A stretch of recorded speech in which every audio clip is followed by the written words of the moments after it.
Hello friends, welcome to brothers finance and good evening. ಇವತ್ತಿನ market updates ಏನಂದ್ರೆ Sensex 2072 points gain ಆಗಿ 83,739 ಅಲ್ಲಿ close ಆಗಿದೆ. ನಿಫ್ಟಿ 639 ಪಾಯಿಂಟ್ಸ್ ಗೇನ್ ಆಗಿ 25,727 ಅಲ್ಲಿ ಕ್ಲೋಸ್ ಆಗಿದೆ. ಬ್ಯಾಂಕ್ ನಿಫ್ಟಿ 1422 ಪಾಯಿಂಟ್ಸ್ ಗೇನ್ ಆಗಿ 60,041 ಅಲ್ಲಿ ಕ್ಲೋಸ್ ಆಗಿದೆ. 2 ಇಯರ್ಸ್ ಆದಮೇಲೆ ಇವತ್ತು ನಮ್ಮ ಮಾರ್ಕೆಟ್ಸ್ ಈ ತರ ಪಾಸಿಟಿವ್ ಆಗಿ ರಿಯಾಕ್ಟ್ ಆಗಿದೆ.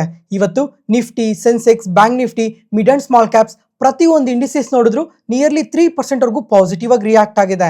ಅದ್ರ ಜೊತೆಗೆ ಸೆಕ್ಟಾರ್ ವೈಸ್ ನೋಡ್ಕೊಂಡ್ರು ತುಂಬಾನೇ ಸೆಕ್ಟಾರ್ಸ್ ಎಲ್ಲ 2 to 3% ಪಾಸಿಟಿವ್ ಆಗಿ ರಿಯಾಕ್ಟ್ ಆಗಿದೆ. ಯಾಕಂದ್ರೆ ನಿನ್ನೆ ರಾತ್ರಿ ಸುಮಾರು 10 ಗಂಟೆ ಆ ಟೈಮಲ್ಲಿ ಡೊನಾಲ್ಡ್ ಟ್ರಂಪ್ ಅವರ ಟ್ರೂತ್ ಸೋಷಿಯಲ್ ಮೀಡಿಯಾ ಅಕೌಂಟ್ ಅಲ್ಲಿ ಒಂದು ಪೋಸ್ಟ್ ನ ಮಾಡಿದ್ದಾರೆ. ಮೋದಿ ಅವರು ನನಗೆ ತುಂಬಾನೇ ಒಳ್ಳೆ ಸ್ನೇಹಿತರು, ಈಗ ಇಂಡಿಯಾ ಜೊತೆ ಟ್ರೇಡ್ ಡೀಲ್ ನ ಮಾಡ್ಕೊಂತಾ ಇದೀವಿ ಅಂತ ತುಂಬಾನೇ ಪಾಸಿಟಿವ್ ಕಮೆಂಟ್ಸ್ ನ ಮಾಡಿದ್ದಾರೆ. ಆ ಟೈಮಲ್ಲಿ ವಾಟ್ಸಪ್ ಚಾನಲ್ ಕೂಡ ಆ ಇನ್ಫಾರ್ಮೇಶನ್ ನ ನಿನ್ನೆ ರಾತ್ರಿನೇ ಪೋಸ್ಟ್ ಮಾಡಿದ್ದೆ, ಪ್ರತಿಯೊಬ್ಬರಿಗೂ ಯೂಸ್ಫುಲ್ ಆಗಲಿ ಅಂತ. ಫ್ರೆಂಡ್ಸ್, ಈಗ ಸ್ಟಾಕ್ ಮಾರ್ಕೆಟ್ ಬಗ್ಗೆ ಯಾವುದೇ ತರ ಇಂಪಾರ್ಟೆಂಟ್ ಇನ್ಫಾರ್ಮೇಶನ್ ಇದ್ರೂ ಸಹ ವಾಟ್ಸಪ್ ಚಾನಲ್ ಅಲ್ಲಿ ಶೇರ್ ಮಾಡ್ತೀನಿ. ಯಾರಾದರೂ ಈ ಚಾನೆಲ್ನ ಹೊಸದಾಗಿ ನೋಡ್ತಾ ಇದ್ರೆ ವಾಟ್ಸಪ್ ಚಾನಲ್ ಲಿಂಕ್ ಡಿಸ್ಕ್ರಿಪ್ಷನ್ ಅಲ್ಲಿ ಕೊಟ್ಟಿರ್ತೀನಿ, ಒಂದ್ಸಲ ಚೆಕ್ ಮಾಡಿ. ಆ ಸೋಷಿಯಲ್ ಮೀಡಿಯಾ ಪೋಸ್ಟ್ ಅಲ್ಲಿ ಪ್ರೆಸೆಂಟ್ ಈಗ ಇಂಡಿಯಾ ಮೇಲೆ 25% ರೆಸಿಪ್ರೋಕಲ್ ಟ್ಯಾರಿಫ್ ಇದೆ, ಅದನ್ನ 18%ಗೆ ಕಮ್ಮಿ ಮಾಡ್ತಾ ಇದ್ದೀನಿ ಅಂತ ಪಾಸಿಟಿವ್ ಕಮೆಂಟ್ಸ್ ನ ಮಾಡಿದ್ದಾರೆ. ಅದ್ರ ಜೊತೆಗೆ ಈಗ ಮೋದಿಯವರು ಕೂಡ ನನಗೆ ಪ್ರಾಮಿಸ್ ಮಾಡಿದ್ದಾರೆ ಕಮಿಂಗ್ ಟೈಮಲ್ಲಿ ರಷ್ಯಾದಿಂದ ಆಯಿಲ್ನ ಪರ್ಚೇಸ್ ಮಾಡೋದನ್ನ ತುಂಬಾನೇ ಕಮ್ಮಿ ಮಾಡಾಕ್ತಾರೆ ಅಂತ. ಅದಾದ್ಮೇಲೆ ಫ್ರೆಂಡ್ಸ್, ಈಗ ಈ ಟ್ರೇಡ್ ಡೀಲ್ ಬಗ್ಗೆ ಎಲ್ಲ ಲಾಸ್ಟ್ 1 ಇಯರ್ ಇಂದ ಕೂಡ ಮಾತಾಡ್ಕೊಂತಾನೆ ಬಂದ್ವಿ. ಈ ಟ್ಯಾರಿಫ್ ಅನ್ಸರ್ಟಿನೀಸ್ ಇಂದ ನಮ್ಮ ಮಾರ್ಕೆಟ್ಸ್ ಆದ್ರೆ ಕಂಪ್ಲೀಟ್ ಆಗಿ ವೊಲಟೈಲ್ ಆಗಿ ರಿಯಾಕ್ಟ್ ಆಗಿದೆ. ನಮ್ಮ ಮಾರ್ಕೆಟ್ಸ್ ಲೋ ಎಷ್ಟು ನೋಡಿತ ಹೇಳಿ ನಿಯರ್ಲಿ 21,000 ವರ್ಗು ಹೋಗಿತ್ತು. ಅಂದ್ರೆ 26,000 ಇಂದ 21,000 ವರ್ಗು ಈ tariff uncertainties, FII selling, weak results, ಈ ತರ ಮಲ್ಟಿಪಲ್ ರೀಸನ್ಸ್ ಇಂದ ನಮ್ಮ ಮಾರ್ಕೆಟ್ಸ್ ಆದ್ರೆ ಲಾಸ್ಟ್ 1 ಇಯರ್ ಅಲ್ಲಿ ತುಂಬಾನೇ ಸಫರ್ ಆಗಿದೆ. 5,000 ಪಾಯಿಂಟ್ಸ್ ಫಾಲ್ ಆಗಿತ್ತು ಅಂತ ಮಾರ್ಕೆಟ್ಸ್ ಮತ್ತೆ ಇವಾಗ ಪ್ರತಿಯೊಂದನ್ನು ಸರಿ ಮಾಡ್ಕೊಂಡು ರಿಕವರ್ ಆಗ್ತಾ ಬಂದಿದೆ. ಜೊತೆಗೆ ಈ ಟ್ಯಾರಿಫ್ ಅನ್ಸರ್ಟಿನೀಸ್ ಎಲ್ಲ ಲಾಸ್ಟ್ 6 ಮಂತ್ಸ್ ಇಂದ ಕಂಟಿನ್ಯೂ ಆಗ್ತಾನೆ ಬಂತು. ನಮ್ಮ ಇಂಡಿಯನ್ ಗೌರ್ಮೆಂಟ್ ಕೂಡ US ಜೊತೆ ಕಂಟಿನ್ಯೂಸ್ ಆಗಿ ಟ್ರೇಡ್ ನೆಗೋಸಿಯೇಷನ್ಸ್ ನ ನಡೆಸ್ತಾ ಬಂದು ಫೈನಲ್ ಆಗಿ ಈಗ ಟ್ರೇಡ್ ಡೀಲ್ ನಡೆದಿದೆ. ಜೊತೆಗೆ ಇದೇ ಪೋಸ್ಟ್ ಅಲ್ಲೇನೆ ಈಗ ರಷ್ಯಾದಿಂದ ಏನ್ ಆಯಿಲ್ ನ ಪರ್ಚೇಸ್ ಮಾಡ್ತಾ ಇದ್ವಿ ಅದನ್ನ ಕಂಪ್ಲೀಟ್ ಆಗಿ ಸ್ಟಾಪ್ ಮಾಡಾಕಿ US ಇಂದ ಮತ್ತೆ ವೆನಿಜುವೆಲಾ ಇಂದ ಆಯಿಲ್ ನ ಪರ್ಚೇಸ್ ಮಾಡಬೇಕು ಅಂತ ಕೂಡ ಹೇಳಿದ್ದಾರೆ. ಅದ್ರ ಜೊತೆಗೆ ಇದೇ ಡೀಲ್ ಅಲ್ಲೇನೆ ಸುಮಾರು $500 billion worth of US products ನ ಕೂಡ ಬೈ ಮಾಡಬೇಕು. ಎನರ್ಜಿ, ಟೆಕ್, ಅಗ್ರಿಕಲ್ಚರ್ ಪ್ರಾಡಕ್ಟ್ಸ್ ನ US ಇಂದ ಬೈ ಮಾಡಬೇಕು ಅಂತ ಕೂಡ ಇದೇ ಡೀಲ್ ಅಲ್ಲಿ ಒಪ್ಕೊಂಡಿದ್ದಾರೆ. ಅದ್ರ ಜೊತೆಗೆ ಡೊನಾಲ್ಡ್ ಟ್ರಂಪ್ ಅವರಾದ್ರೆ ಇವಾಗ ಈ 2 ಕಂಟ್ರೀಸ್ ಜೊತೆ ಆಗಿ ಈ ರಷ್ಯಾ ಉಕ್ರೇನ್ ವಾರ್ ಏನ್ ನಡೀತಾ ಇದೆ ಲಾಸ್ಟ್ 3 ಇಯರ್ಸ್ ಇಂದ ಇದನ್ನ ಸ್ಟಾಪ್ ಮಾಡಬೇಕು ಇಬ್ರು ಸೇರಿ ಅಂತ ಕೂಡ ಇದೇ ಪೋಸ್ಟ್ ಅಲ್ಲೇನೆ ಅಪ್ಡೇಟ್ ಮಾಡಿದ್ದಾರೆ. ಡೊನಾಲ್ಡ್ ಟ್ರಂಪ್ ಅವ್ರು ಪೋಸ್ಟ್ ಮಾಡಿದ್ಮೇಲೆ ನಮ್ಮ ಇಂಡಿಯನ್ ಗೌರ್ಮೆಂಟ್ ಕೂಡ ಅದಕ್ಕೆ ಅಫಿಷಿಯಲ್ ಆಗಿ ರಿಪ್ಲೈ ಕೊಟ್ಟಿದ್ದಾರೆ. ಈಗ 2 ಕಂಟ್ರೀಸ್ ಈ ಟ್ರೇಡ್ ನೆಗೋಸಿಯೇಷನ್ಸ್ಗೆಲ್ಲ ಒಪ್ಕೊಂಡು ಟ್ರೇಡ್ ಡೀಲ್ ಕನ್ಫರ್ಮ್ ಆಗಿದೆ ಅಂತ. ಈ ತರ ಕಾಂಪ್ಲಿಕೇಟೆಡ್ ಇನ್ಫಾರ್ಮೇಶನ್ ಎಲ್ಲ ಸಿಂಪ್ಲಿಫೈ ಮಾಡಿ ನಿಮ್ಮ ಮುಂದೆ ತರ್ತಾ ಇದೀವಲ್ಲ. ಯಾವುದೇ ಪಾಯಿಂಟ್ ಅಲ್ಲಿ ನಾನು ಹೇಳೋ ಇನ್ಫಾರ್ಮೇಶನ್ ನಿಮಗೆ ಯೂಸ್ಫುಲ್ ಅನ್ಸಿದ್ರೆ ಈ ವಿಡಿಯೋನ ಲೈಕ್ ಮಾಡಿ, ಮತ್ತೆ ನಿಮ್ಮ ಫ್ರೆಂಡ್ಸ್ ಅಲ್ಲಿ ಯಾರಿಗಾದ್ರೂ ಸ್ಟಾಕ್ ಮಾರ್ಕೆಟ್ ಬಗ್ಗೆ ಇಂಟ್ರೆಸ್ಟ್ ಇರೋರಿಗೆ ಈ ವಿಡಿಯೋಸ್ನ ಶೇರ್ ಮಾಡಿ, ಅವ್ರಿಗೂ ತುಂಬಾ ಉಪಯೋಗ ಆಗುತ್ತೆ. ಮತ್ತೆ ಫ್ರೆಂಡ್ಸ್, ತುಂಬಾ ಸಲನೇ ಮೆನ್ಷನ್ ಮಾಡಿದ್ದೆ US ಜೊತೆ ಈ ಟ್ರೇಡ್ ಡೀಲ್ ಏನಾದರೂ ಕಂಪ್ಲೀಟ್ ಆದ್ರೆ ಅದು ನಮ್ಮ ಇಂಡಿಯನ್ ಮಾರ್ಕೆಟ್ಗೆ ತುಂಬಾನೇ ಪಾಸಿಟಿವ್ ಆಗುತ್ತೆ. ಯಾಕಂದ್ರೆ ಸುಮಾರು $80 ಬಿಲಿಯನ್ ವರ್ತ್ ಆಫ್ ಪ್ರಾಡಕ್ಟ್ಸ್ ನ ಪ್ರತಿ ವರ್ಷ ಎಕ್ಸ್ಪೋರ್ಟ್ ಮಾಡ್ತಾ ಇದೀವಿ. ಜೊತೆಗೆ US ಅನ್ನೋದು ಪ್ರಪಂಚಕ್ಕೆ ಲಾರ್ಜೆಸ್ಟ್ ಎಕಾನಮಿ, ಅದರಿಂದ ಇದು ಇಂಡಿಯಾಗೆ ತುಂಬಾನೇ ಇಂಪಾರ್ಟೆಂಟ್ ಆಗಿರುತ್ತೆ ಅಂತ ಮೆನ್ಷನ್ ಮಾಡಿದ್ದೆ. ಈಗ ಟ್ರೇಡ್ ಡೀಲ್ ಕಂಪ್ಲೀಟ್ ಆಗಿರೋ ಕಾರಣದಿಂದಾನೇ ನಮ್ಮ ಮಾರ್ಕೆಟ್ಸ್ ಈ ತರ ಪಾಸಿಟಿವ್ ಆಗಿ ರಿಯಾಕ್ಟ್ ಆಗಿರೋದು. ಅದ್ರ ಜೊತೆಗೆ ನಮಗೆ ಕಾಂಪಿಟೇಟಿವ್ ಎಡ್ಜ್ ಕೂಡ ಇದೆ. ಈಗ ಈ ಏಷ್ಯನ್ ಕಂಟ್ರೀಸ್ಗೆ ಕಂಪೇರ್ ಮಾಡ್ಕೊಂಡ್ರೆ ನಮ್ಗೇನೆ ತುಂಬಾನೇ ಕಮ್ಮಿ ಟ್ಯಾರಿಫ್ ಇರೋದು, ಜಸ್ಟ್ 18%. ಇನ್ನ ಇಂಡೋನೇಷ್ಯಾ, ವಿಯೆಟ್ನಾಂ, ಬಾಂಗ್ಲಾದೇಶ್, ಚೈನಾ ಈ ತರ ಏಷ್ಯನ್ ಕಂಟ್ರೀಸ್ಗೆ ಕಂಪೇರ್ ಮಾಡ್ಕೊಂಡ್ರೆ ನಮ್ಗೇನೆ ಸ್ವಲ್ಪ ಕಮ್ಮಿ ಟ್ಯಾರಿಫ್ ಇರೋದು. ಅದ್ರ ಜೊತೆಗೆ ಡೊನಾಲ್ಡ್ ಟ್ರಂಪ್ ಅವರು ಬರೀ ಇಂಡಿಯಾ ಮೇಲೋ ಅಥವಾ ಏಷ್ಯನ್ ಕಂಟ್ರೀಸ್ ಮೇಲೋ ಮಾತ್ರನೇ ಟ್ಯಾರಿಫ್ ಹಾಕಿಲ್ಲ, ಸುಮಾರು 100 ಕಂಟ್ರೀಸ್ ಮೇಲೆ ಇದೇ ತರ ಟ್ಯಾರಿಫ್ನ ಹಾಕಿದ್ದಾರೆ. ಮೋಸ್ಟ್ ಆಫ್ ದ ಕಂಟ್ರೀಸ್ಗೆ ಕಂಪೇರ್ ಮಾಡ್ಕೊಂಡ್ರೆ ನಮಗೆ ಸ್ವಲ್ಪ ಕಮ್ಮಿನೇ ಟ್ಯಾರಿಫ್ ಇದೆ. ಅದರಿಂದ ಇಂಡಿಯಾಗೆ ಸ್ವಲ್ಪ ಕಾಂಪಿಟೇಟಿವ್ ಎಡ್ಜ್ ಕೂಡ ಇರುತ್ತೆ. ಯಾವ ತರ ಅಂತಂದ್ರೆ ಈಗ ಏಷ್ಯನ್ ಕಂಟ್ರೀಸ್ ಕೂಡ ನಾವೇನ್ ಮ್ಯಾನುಫ್ಯಾಕ್ಚರ್ ಮಾಡ್ತೀವೋ ಅವರು ಅದೇ ಪ್ರಾಡಕ್ಟ್ಸ್ ನ ಮ್ಯಾನುಫ್ಯಾಕ್ಚರ್ ಮಾಡ್ತಾರೆ. ಈಗ ನಾವು US ಗೆ ಎಕ್ಸ್ಪೋರ್ಟ್ ಮಾಡಿದ್ರೆ ಅವ್ರಕಿನ್ನ ಒಂದ್ ಸ್ವಲ್ಪ ಕಮ್ಮಿ ಪ್ರೈಸ್ ಅಲ್ಲಿ ನಾವು ಎಕ್ಸ್ಪೋರ್ಟ್ ಮಾಡ್ಬೋದು. ಅದರಿಂದ ಅಲ್ಲಿರೋ ಜನ ನಮ್ಮ ಪ್ರಾಡಕ್ಟ್ಸ್ ನ ಬೈ ಮಾಡೋದಕ್ಕೆ ತುಂಬಾನೇ ಪ್ರಯತ್ನ ಪಡ್ತಾರೆ ಬೇರೆ ಕಂಟ್ರೀಸ್ ಪ್ರಾಡಕ್ಟ್ಸ್ ಗೆ ಕಂಪೇರ್ ಮಾಡ್ಕೊಂಡ್ರೆ. ಅದರಿಂದನೇ ಕಾಂಪಿಟೇಟಿವ್ ಎಡ್ಜ್ ಇದೆ ಅಂತ ಅಂದಿದ್ದು. ಈ ತರ ಕಾಂಪಿಟೇಟಿವ್ ಎಡ್ಜ್ ಇರೋದ್ರಿಂದ ಅದು ನಮ್ಮ ಕಂಪನೀಸ್ಗೆ ತುಂಬಾನೇ ಇಂಪಾರ್ಟೆಂಟ್ ಆಗುತ್ತೆ. ಈಗ ಲಾಸ್ಟ್ ಇಯರ್ ಆದ್ರೆ nearly $80 billion worth of products ನ ಎಕ್ಸ್ಪೋರ್ಟ್ ಮಾಡ್ತಾ ಇದ್ವಿ. ಅದೇ ಈ ಇಯರ್ಗೆ ಅದು $100 ಬಿಲಿಯನ್ ಇನ್ಕ್ರೀಸ್ ಆಗಿದೆ. ಇದೇ ತರ ಕಂಟಿನ್ಯೂ ಆಗ್ತಾ ಹೋದ್ರೆ ಕಮಿಂಗ್ ಇಯರ್ಸ್ ಅಲ್ಲೂ ಈ ವ್ಯಾಲ್ಯೂ ಅನ್ನೋದು ತುಂಬಾನೇ ಇನ್ಕ್ರೀಸ್ ಆಗ್ತಾ ಹೋಗ್ತದೆ. ಅದರಿಂದ ಇಂಡಿಯಾಗೆ, ಇಂಡಿಯನ್ ಕಂಪನೀಸ್ಗೆ ಅದು ತುಂಬಾನೇ ಪಾಸಿಟಿವ್ ಆಗುತ್ತೆ. ಮತ್ತೆ ಫ್ರೆಂಡ್ಸ್, ಇವಾಗ ನಿಮ್ಗೆ ಇಲ್ಲೊಂದು ಡೌಟ್ ಬರ್ಬೋದು. ಈಗ ಇಂಡಿಯಾ ಮೇಲೆ 25% ರೆಸಿಪ್ರೋಕಲ್ ಟ್ಯಾರಿಫ್ನ ಮಾತ್ರನೇನ ಕಮ್ಮಿ ಮಾಡಿರೋದು. ಈಗ ಅಡಿಷನಲ್ ಟ್ಯಾರಿಫ್ ರಷ್ಯನ್ ಆಯಿಲ್ನ ಪರ್ಚೇಸ್ ಮಾಡ್ತಾ ಇರೋದಕ್ಕೆ ಅಡಿಷನಲ್ 25% ಟ್ಯಾರಿಫ್ ಹಾಕಿದ್ರಲ್ಲ, ಆ ಟ್ಯಾರಿಫ್ನ ಕಟ್ ಮಾಡಿಲ್ವಾ ಅಂತ ನೀವು ಕೇಳ್ಬೋದು. ಈಗ ನಿನ್ನೆ ರಾತ್ರಿ ಡೊನಾಲ್ಡ್ ಟ್ರಂಪ್ ಅವ್ರು ಪೋಸ್ಟ್ ಮಾಡಿದಾಗ ರೆಸಿಪ್ರೋಕಲ್ ಟ್ಯಾರಿಫ್ ಬಗ್ಗೆ ಮಾತ್ರನೇ ಮೆನ್ಷನ್ ಮಾಡಿದ್ರು. ಅದಾದ್ಮೇಲೆ ವೈಟ್ ಹೌಸ್ ಇಂದ ಅಫಿಷಿಯಲ್ ಆಗಿ ಕನ್ಫರ್ಮೇಶನ್ ಬಂದಿದೆ. ಈಗ 25% ಅಡಿಷನಲ್ ಟ್ಯಾರಿಫ್ ಏನಿದೆ ಅದನ್ನ ಕೂಡ ಪಾಸ್ ಮಾಡ್ತಾ ಇದೀವಿ ಅಂತ. ಅದರಿಂದನೂ ಸಹ ಇವತ್ತು ನಮ್ಮ ಮಾರ್ಕೆಟ್ಸ್ ಈ ತರ ಪಾಸಿಟಿವ್ ಆಗಿ ರಿಯಾಕ್ಟ್ ಆಗಿದೆ. ಮತ್ತೆ ಈಗ ಈ ಟ್ರೇಡ್ ಡೀಲ್ ಕಂಪ್ಲೀಟ್ ಆಗಿರೋ ಕಾರಣದಿಂದ US ಇಂದ ಬರೋ ಪ್ರಾಡಕ್ಟ್ಸ್ ಇಂಡಿಯಾಗೆ ಸ್ವಲ್ಪ ಕಮ್ಮಿ ಪ್ರೈಸ್ ಅಲ್ಲೇನೆ ಬರ್ತವೆ. ಜೊತೆಗೆ ನಮ್ಮ ಇಂಡಿಯನ್ ಪ್ರಾಡಕ್ಟ್ಸ್ ಕೂಡ US ಹೋಗೋವೆಲ್ಲ ಸ್ವಲ್ಪ ಕಮ್ಮಿ ಪ್ರೈಸ್ ಅಲ್ಲೇನೆ ಹೋಗ್ತವೆ. ನೀವು ಇಲ್ಲಿ ನೋಡ್ಬೋದು ಯಾವ್ಯಾವ ಪ್ರಾಡಕ್ಟ್ಸ್ ಕಮ್ಮಿಂಗ್ ಟೈಮಲ್ಲಿ ಎಷ್ಟು ಕಮ್ಮಿ ಆಗುತ್ತೆ ಅಂತ. ಈಗ ಇಲ್ಲಿ ಫಸ್ಟ್ ಕಾಲಮ್ ಅಲ್ಲಿ ಮೆನ್ಷನ್ ಮಾಡಿದಾಗೆ agriculture products, pulses, dairy products, ಈ ಪ್ರೊಸೆಸ್ ಫುಡ್ ಏನಿದಾವೆ ಇದ್ರ ರಿಲೇಟೆಡ್ ಆಗಿ ಸ್ವಲ್ಪ ಕನ್ಫ್ಯೂಷನ್ ಇದೆ ಈಗಲೂ ಸಹ. ಈಗ US ಗೌರ್ಮೆಂಟ್ ಆದ್ರೆ ಇದಕ್ಕೆ ಅಪ್ರೂವಲ್ ಸಿಕ್ಕಿದೆ ಅಂತ ಮೆನ್ಷನ್ ಮಾಡ್ತಾ ಇದ್ದಾರೆ. ಆದ್ರೆ ನಮ್ಮ ಇಂಡಿಯನ್ ಗೌರ್ಮೆಂಟ್ ಕಡೆಯಿಂದ ಇದ್ರ ರಿಲೇಟೆಡ್ ಆಗಿ ಯಾವುದೇ ತರ ಅಪ್ಡೇಟ್ಸ್ ಬರ್ತಾ ಇಲ್ಲ. ನೋಡೋಣ ಕಮಿಂಗ್ ಟೈಮ್ ಅಲ್ಲಿ ನಮ್ಮ ಇಂಡಿಯನ್ ಗೌರ್ಮೆಂಟ್ ಈ ಅಗ್ರಿಕಲ್ಚರ್ ಪ್ರಾಡಕ್ಟ್ಸ್ ರಿಲೇಟೆಡ್ ಆಗಿ ಅಕ್ಸೆಪ್ಟ್ ಮಾಡಿದಾರಾ ಇಲ್ವಾ ಅಂತ. ಇದ್ ಬಿಟ್ರೆ ಇನ್ನು ಮಿಕ್ಕಿರೋ ಎಲ್ಲಾ ಪ್ರಾಡಕ್ಟ್ಸ್ಗೆ ಅಕ್ಸೆಪ್ಟೆನ್ಸ್ ಇದೆ. ಮತ್ತೆ ಫ್ರೆಂಡ್ಸ್, ಈಗ ಒಂದ್ಸಲ ಈ ಇಮೇಜ್ ನೋಡಿ. ಈಗ ಇಂಡಿಯಾದಿಂದ ಸುಮಾರು $100 ಬಿಲಿಯನ್ ವರ್ತ್ ಆಫ್ ಪ್ರಾಡಕ್ಟ್ಸ್ ನ ಎಕ್ಸ್ಪೋರ್ಟ್ ಮಾಡ್ತೀವಿ. ಅದರಲ್ಲಿ ಯಾವ್ಯಾವ ಸೆಕ್ಟರ್ ರಿಲೇಟೆಡ್ ಆಗಿ ಎಷ್ಟೆಷ್ಟು ಎಕ್ಸ್ಪೋಜರ್ ಇದೆ ಅಂತ ನೀವು ಇಲ್ಲೇ ನೋಡ್ಬೋದು. ಇದರಲ್ಲಿ ಹೈಯೆಸ್ಟ್ ಎಕ್ಸ್ಪೋಜರ್ ಬಂದು ಎಲೆಕ್ಟ್ರಿಕಲ್ ಗೂಡ್ಸ್, ಇದಕ್ಕೆ 32% ಇದೆ. ಅದಾದ್ಮೇಲೆ ಜೆಮ್ಸ್, ಪ್ರೀಶಿಯಸ್ ಮೆಟಲ್ಸ್ಗೆ 30% ಇದೆ.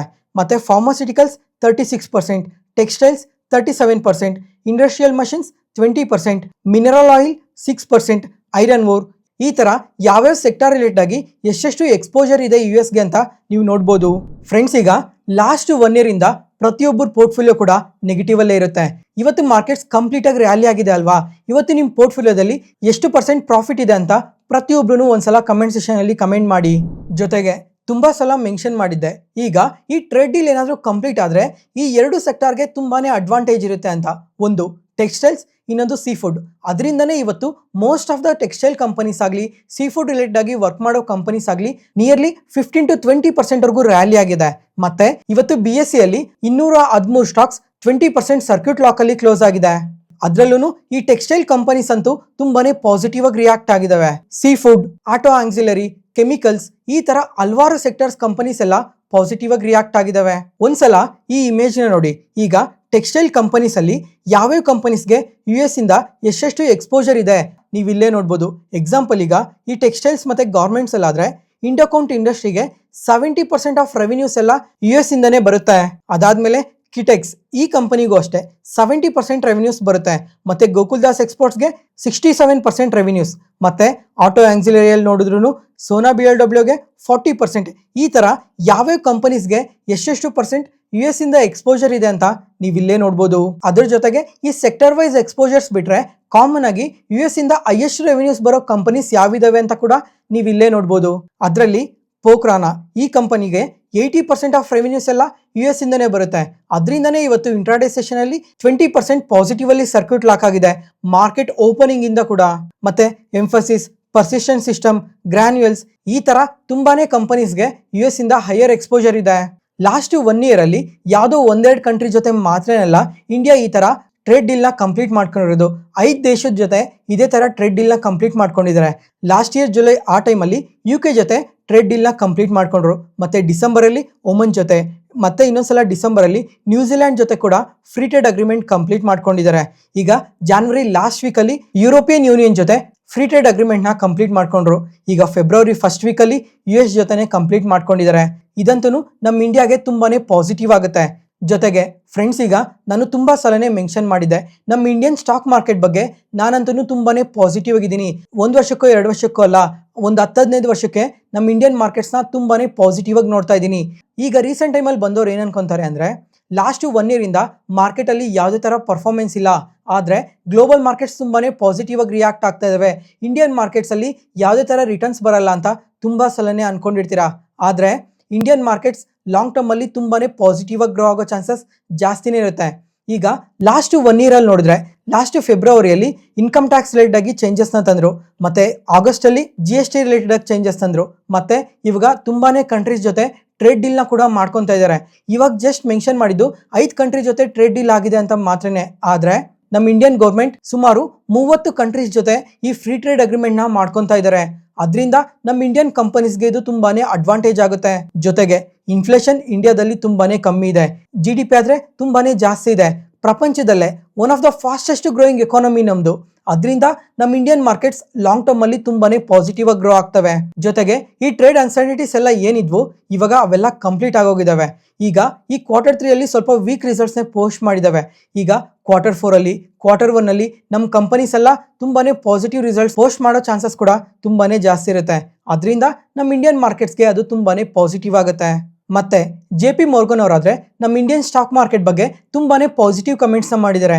ಈ 2026 ಎಂಡ್ ಆಗೋಷ್ಟೊತ್ತಿಗೆ ನಿಫ್ಟಿ 50 30,000ಗೆ ರೀಚ್ ಆಗುತ್ತೆ ಅಂತ ಪಾಸಿಟಿವ್ ಕಮೆಂಟ್ಸ್ ನ ಮಾಡಿದ್ದಾರೆ. ಫ್ರೆಂಡ್ಸ್, ಈಗ ಇಂಡಿಯನ್ ಮ್ಯಾಕ್ರೋ ಡೇಟಾಸ್ ತುಂಬಾನೇ ಪಾಸಿಟಿವ್ ಆಗಿದೆ. ಈಗ ಟ್ರೇಡ್ ಡೀಲ್ ಕಂಪ್ಲೀಟ್ ಆಗಿದೆ. ನೆಕ್ಸ್ಟ್ ಇವಾಗ ಒಂದೇ ಒಂದು ಇಂಪ್ರೂವ್ ಆಗಬೇಕು, ಅದು ಅರ್ನಿಂಗ್ಸ್ ಇಂಪ್ರೂವ್ ಆಗೋದ್ರೆ ನಮ್ಮ ಇಂಡಿಯನ್ ಮಾರ್ಕೆಟ್ಸ್ ಇನ್ನೂ ತುಂಬಾನೇ ಪಾಸಿಟಿವ್ ಆಗಿ ಗ್ರೋ ಆಗುತ್ತೆ. ನೋಡೋಣ Q4 ಅಲ್ಲಿ Q1 ಅಲ್ಲಿ ನಮ್ಮ ಕಂಪನೀಸ್ ಎಲ್ಲ ಯಾವ ತರ ರಿಸಲ್ಟ್ಸ್ ನ ಪೋಸ್ಟ್ ಮಾಡ್ತಾರೆ ಅಂತ. ಜೊತೆಗೆ FIIs ಆದ್ರೆ ನಮ್ಮ ಮಾರ್ಕೆಟ್ ಇಂದ ತುಂಬಾನೇ ಸೆಲ್ ಮಾಡಿದ್ದಾರೆ. ಲಾಸ್ಟ್ 2 ಇಯರ್ಸ್ ಅಲ್ಲಾದ್ರೆ ಸುಮಾರು 4,000 ಕೋಟಿ ಸೆಲ್ ಮಾಡಿದ್ದಾರೆ. ಈಗ ಇಶ್ಯೂಸ್ ಎಲ್ಲ ಸಾರ್ಟ್ ಔಟ್ ಆಗಿದೆ ಅಂತ ನಮ್ಮ ಮಾರ್ಕೆಟ್ ಒಳಗಡೆ ಮತ್ತೆ ಇನ್ವೆಸ್ಟ್ಮೆಂಟ್ ಬರೋದು ಶುರು ಆದ್ರೆ ಅದು ನಮ್ಮ ಮಾರ್ಕೆಟ್ಸ್ಗೆ ಇನ್ನೂ ತುಂಬಾನೇ ಪಾಸಿಟಿವ್ ಆಗುತ್ತೆ. ನೋಡೋಣ ಕಮಿಂಗ್ ಟೈಮಲ್ಲಿ ನಮ್ಮ ಮಾರ್ಕೆಟ್ ಒಳಗಡೆ ಇನ್ವೆಸ್ಟ್ಮೆಂಟ್ಸ್ ಬರ್ತಾವಾ ಇಲ್ವಾ ಅಂತ.